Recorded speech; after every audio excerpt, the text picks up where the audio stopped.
Bismillahirrahmanirrahim. Assalamualaikum warahmatullahi wabarakatuh. Perkenalkan, nama saya Ashraf Alex Buntala dengan NIM S1S1240030. Di video kali ini saya akan mempresentasikan laporan mata kuliah statistika saya yang berjudul Pengaruh Urbanisasi dan Pendidikan terhadap PDB per kapita di berbagai negara. Laporan ini itu bertujuan untuk memahami bagaimana faktor sosial, khususnya tingkat urbanisasi dan rata-rata tahun sekolah penduduk dewasa, dapat mempengaruhi indikator ekonomi suatu negara, yaitu PDB per kapita, dengan melalui pendekatan analisis regresi nilai linear multivariat.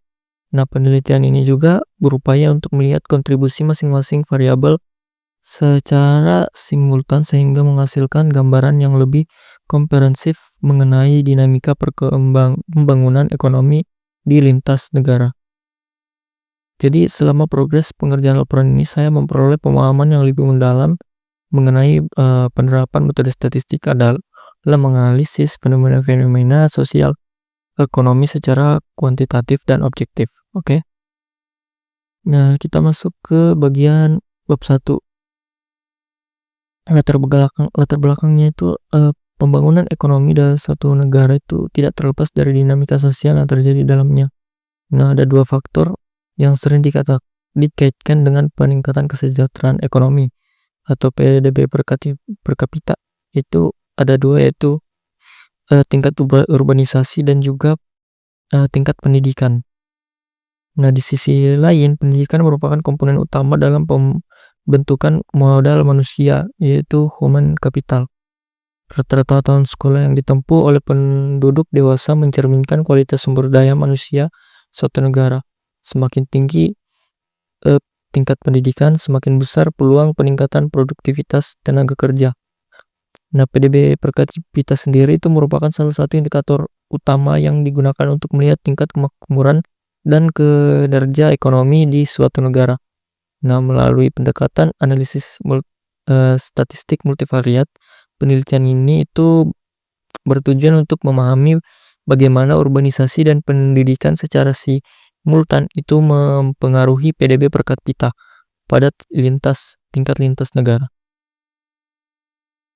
Untuk tujuan penelitian saya sendiri itu ada 3, yaitu menganalisis pengaruh urbanisasi terhadap PDB per kapita.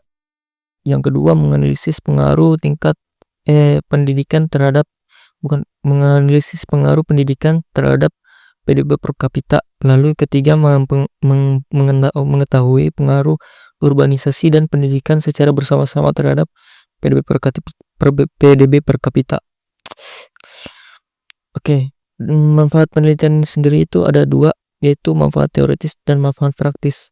Untuk manfaat teoritis sendiri itu diharapkan dapat memberikan kontribusi bagi pengembang teori mengenai hubungan urbanisasi, pendidikan, dan pembangunan ekonomi. Lalu manfaat praktisnya itu untuk pemerintah ada untuk merumuskan kebijakan pembangunan, menekankan pentingnya pendidikan dan pengelolaan urbanisasi. Penelitian atau ekonomis itu untuk sebagai bahan rujukan dalam penelitian terkait pembangunan ekonomi lintas negara. Dan untuk mahasiswa itu sebagai contoh penerapan metode statistika dalam menganalisis fenomena sosial ekonomi. Untuk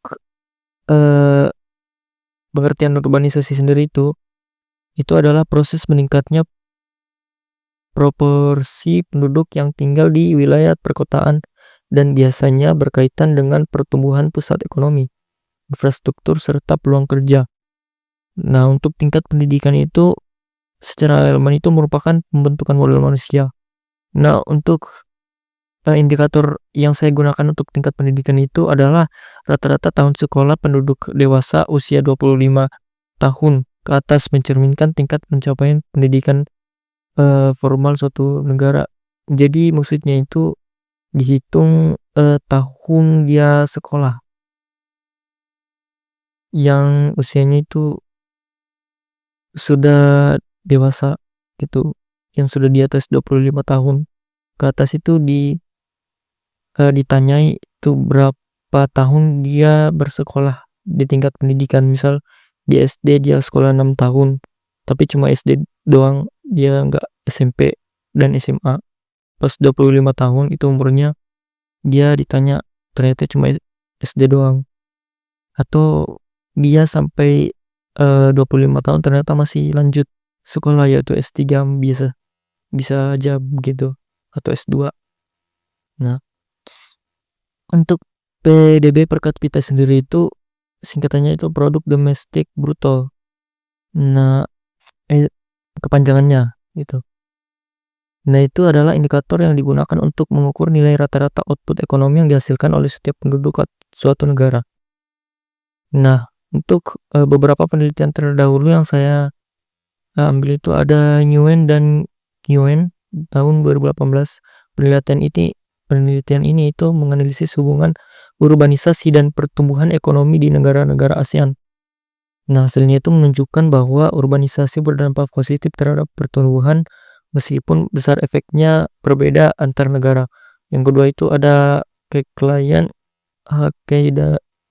Klein dan juga Yilmaz 2025. Nah, studi ini itu meneliti hubungan kausal antara pengeluaran pendidikan publik dan pertumbuhan ekonomi di Turki. Nah, itu beberapa contoh penelitian yang saya ambil. Ada juga seperti Kim Dong-won, itu penelitian tentang tingkat kebahagiaan lintas negara, dan juga Fakhr Alam et al. Itu studi untuk menganalisis pengaruh belanja modal manusia terhadap pertumbuhan ekonomi di Arab. Nah, penelitian tersebut itu menunjukkan bahwa kedua variabel independen yaitu urbanisasi dan pendidikan itu memiliki pengaruh yang cukup kuat terhadap indikator ekonomi suatu negara. Oke. Nah, untuk jenis penelitian ini sendiri itu merupakan penelitian kuantitatif dengan pendekatan analisis statistik multivariat, khususnya regresi nilai berganda. Pendekatan ini itu digunakan untuk menguji pengaruh dua variabel independen yaitu urbanisasi dan pendidikan. Nah, untuk variabel penelitiannya itu ada dua, yaitu variabel independen X dan juga variabel independen Y. Nah, untuk independen itu ada X1 yaitu urbanisasi dan X2 yaitu pendidikan, dan Y-nya itu adalah PDB per kapita. Oke, untuk sumber data sendiri itu menggunakan data sekunder yang diperoleh dari beberapa sumber statistik internasional yang kredibel. Adapun sumber data yang saya gunakan itu adalah pertama Web or World in Data. Sumber ini menyediakan berbagai dataset global yang telah dikompilasi dari lembaga-lembaga resmi seperti World Bank, UNESCO, dan OECD. Nah, yang kedua itu ada World Bank World Development Indicator atau WDI, digunakan sebagai sumber utama untuk memperoleh data terkait. Nah, untuk teknik analisisnya itu sendiri digunakan dalam penelitian ini meliputi beberapa tahapan untuk memahami karakteristik data serta menguji pengaruh urbanisasi dan pendidikan terhadap PDB per kapita. Pertama itu adalah analisis statistik deskriptif. Yang kedua itu ada analisis korelasi, yang ketiga scatter plot, dan keempat regresi linear multivariat. Oke. Untuk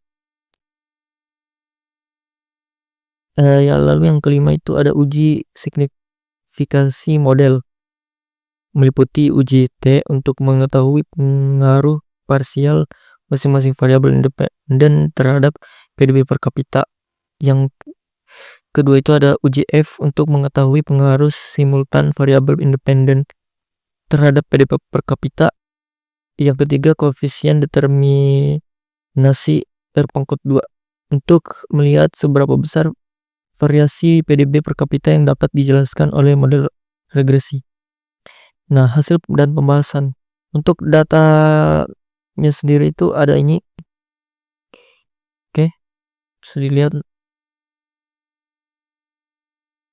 Nah, untuk statistik deskriptif urbanisasinya itu ada ini. Variabel urbanisasi itu minimumnya itu ada 1000. Untuk maksimumnya itu ada 94.000 dan nilai tengahnya itu 57, sekian. Oke. Nah, yang kedua itu korelasi antar variabel. Analisis korelasi ini digunakan untuk melihat kerataan hubungan antara variabel independen dan variabel dependen sebelum dilakukan regresi. Pada penelitian ini, variabel yang dilakukan meliputi X1, X2, dan PDB per kapita yaitu ya. Oke, seperti ini yang ada di tabel, bisa dilihat. Lalu yang ketiga itu ada scatter plot. Ini itu digunakan untuk memperlihatkan pola hubungan antara variabel independen dan variabel dependen secara visual. Nah, ini untuk scatter plot urbanisasi dan PDB per kapita. Nah, di sini itu menunjukkan hubungan bahwa cenderung meningkat antara urbanisasi dan PDB per kapita. Meskipun ada beberapa titik yang tersebar cukup luas ya. Ini untuk scatter plot rata-rata tahun sekolah dan PDB per kapita, hasilnya pun sama. Namun di sini lebih jelas dan cenderung meningkat.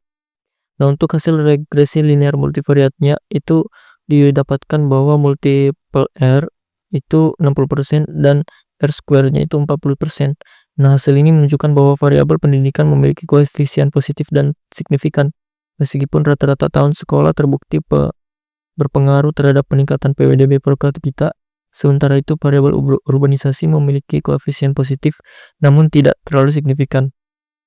Jadi pengaruh terhadap PDB per kapita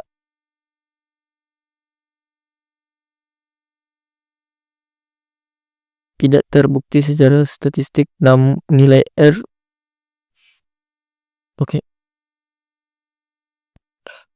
sehingga pengaruhnya itu tidak terbukti secara statistik, dan nilai R square-nya itu sebesar 42%.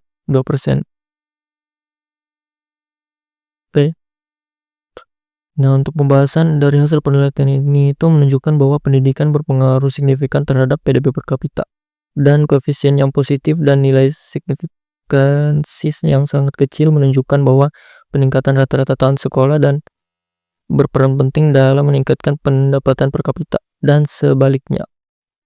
Oke, kesimpulannya itu berdasarkan hasil analisis yang telah dilakukan, terdapat beberapa kesimpulan yang dapat diambil.